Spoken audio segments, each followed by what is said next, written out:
Je vais vous expliquer aujourd'hui comment on a perdu la moitié de notre chiffre d'affaires en l'espace de 2 semaines et comment on s'est relevé en l'espace de 2 mois.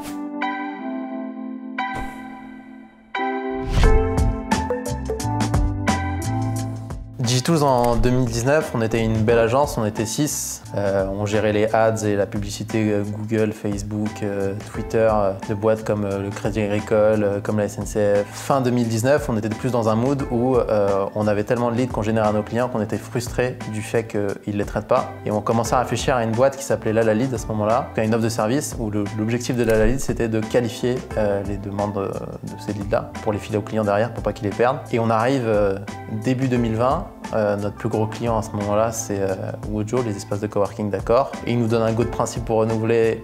On commence à embaucher, on s'enjaille un peu, on processe, on se dit ok, 2020 c'est l'année où l'agence va faire son 2 millions de chiffre d'affaires, ça y est, c'est parti quoi. Et arrive le mois de mars, je commence à recevoir un mail qui me dit ok, faut qu'on parle. Donc on est passé d'une agence ads qui était sur le point de monter et on était trop à fond dedans, on a perdu la moitié de notre chiffre d'affaires. On a embauché 2 personnes. Et là, je me suis vraiment retrouvé littéralement en PLS dans mon bureau. Un 17 mars, jour de retour de congé, juste avant le confinement où je venais au bureau récupérer mes affaires. Et j'étais là, je savais pas quoi faire. Donc je me suis retrouvé sur les 2 premières semaines de mars à réfléchir à qu'est-ce que j'allais faire de Digitools, notre agence Google Ads. On commençait à prospecter à balle. Les gens nous disaient non mais confinement, nous on n'est pas sûr, on arrête nos budgets. Nos clients actuels baissaient tous leur budget, donc on a eu une chute de notre chiffre d'affaires énorme. Mi-mars, on se dit ok, on pivote. Avant, dans ma vie précédente, je montais des salons virtuels, donc je me suis dit ok, c'est le moment ou jamais, tout le monde est chez soi, on va monter un salon virtuel de la pub ou je sais pas quoi, mais il fallait qu'on trouve une idée ou une plateforme de salon virtuel. Plaquette le truc, on commence à prospecter, et là les gens nous disent ouais mais j'ai telle boîte qui m'a proposé un salon virtuel gratos, genre qu'est-ce qu'on fait quoi. Donc on a prospecté encore pour chercher pour vendre nos Google Ads, on a fait masse rendez-vous, ce qui donnait pas de clients, les gens nous disaient ouais, on attend dans 6 mois, on attend dans 5 mois, on attend dans 3 mois, on attend dans 4 mois. Et moi je voyais la trésor, elle était en train de descendre comme ça là. Et là on avait 2 choix, soit on mettait les gens en chômage partiel, soit on attaquait quoi. Et il y a eu l'annonce, je crois que c'était le 25 mars, et il nous dit ok, les entreprises, on va vous filer un PGE. Ça, on a attendu un peu, et en fait ils nous ont dit ok, on vous file 20% de votre chiffre d'affaires 2019 en prêt qu'il faudra rembourser dans un an. Donc on se dit ok, je récupère ce qu'on a fait 20% l'année dernière, on récupère 200 000 balles, qu'est-ce qu'on en fait, comment on l'investit. J'appelle Julien, le mec avec qui j'étais en train de packager l'offre LalaLeads, et on réfléchit à plein d'idées. Donc salon virtuel, c'était mort.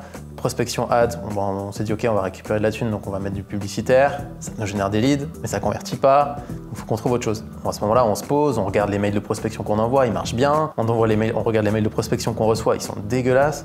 Je pense que sur le mois de mars, j'ai dû recevoir une quinzaine de mails avec la photo de Guillaume qui tient une tasse de café en mode hey, est-ce qu'on peut prendre rendez-vous, tu vois, de plein de boîtes différentes. Et des relances du type je sais que t'es quelqu'un d'occupé, moi aussi, mais réponds-moi s'il te plaît. On était en plein confinement, on était plus ou moins tous chez nous, et on réfléchit à tout ce qu'on avait mis en place pour aller chercher des leads, et là on se dit ok, c'est le moment, peut-être que ce qu'on doit faire finalement, c'est proposer ça aux boîtes, de l'externalisation commerciale, du mail, du LinkedIn, du téléphone, du courrier, une approche intelligente avec vraiment des messages travaillés, une cible bien bossée, et on se dit ok, ce qu'on a fait pour nous, on va le faire pour d'autres. Et c'est à ce moment-là qu'on a packagé, qu'on a lancé l'offre LalaLeads. On a fait ce qu'on savait faire, donc on a fait des Google Ads pour générer du trafic, et là ça rentrait tout seul. Les gens voulaient chercher des clients, on avait une offre de service qui était pas d'entrée de gamme, on était au milieu du marché et on avait quelque chose de très quali. Toutes les boîtes qui sont venues nous voir, elles avaient avant testé des centres d'appel et des trucs comme ça, du coup c'était une approche un peu différente, donc on était contents. Et là on arrive au mois de fin mai, le nom qu'on a reçu à ce moment-là c'était Legal Place qui arrivait, qui était une belle boîte dans les Legatech, je crois que c'est une des top 3 Legatech en France, qui nous dit ok les gars, j'ai besoin de générer une centaine de leads sur le mois, comment vous pouvez nous aider? Là, il fallait changer de dimension, quoi. On a défini des messages, on a travaillé des cycles, on a repackagé nos reporting, on a revu tous nos outils, on était en capacité de générer pour des clients une cinquantaine, soixantaine de leads par mois, par email, par téléphone, par LinkedIn. On a des commerciaux expatriés français qu'il fallait former, mais on les formait à distance parce qu'on n'avait pas le droit de sortir de la France, quoi. C'est là où on a changé de cap. Et on est vraiment devenu LalaLeads. Et aujourd'hui, LalaLeads, on est parmi les top boîtes de prospection externalisées, j'en suis super content par rapport à ce qu'on était l'année dernière. On structure, on organise et ça va de l'avant. Mais vraiment, on a eu, genre 2 mois de traversée du désert comme beaucoup de boîtes, hein, où c'était chaud quoi. Quand tu vis une période comme ça, et on l'a tous vécu, genre t'apprends énormément sur toi, sur ta boîte, sur ton mode de fonctionnement, sur ta façon de réfléchir. La boîte, j'ai failli l'abandonner plein de fois, tu vois, quand on a perdu le premier gros client, genre, tu vois, j'avais mon Notion avec toutes les idées de boîte et j'étais en train de le consulter en me disant, ok, c'est quoi la prochaine quoi. Que la persévérance qu'on a mis dans ce projet, bah, elle peut payer, et quand elle paye, t'as un sentiment de satisfaction, d'autosatisfaction et de satisfaction de tes équipes. On a pu se démontrer sur cette période-là l'intérêt de chacun dans la boîte et qu'est-ce qu'on avait chacun à apporter à l'autre. Tous les salariés qu'on avait à ce moment-là, c'était un peu les founders du projet. Et on se retrouve d'un esprit d'entreprise PME où on a des personnes qui travaillent pour toi et qui font des actions et qui ont des missions mais qui ne partagent pas forcément la même vision, à une sorte d'entreprise, genre même une famille où tous les gens sont vraiment à fond dedans et ils sont portés par le projet, quoi.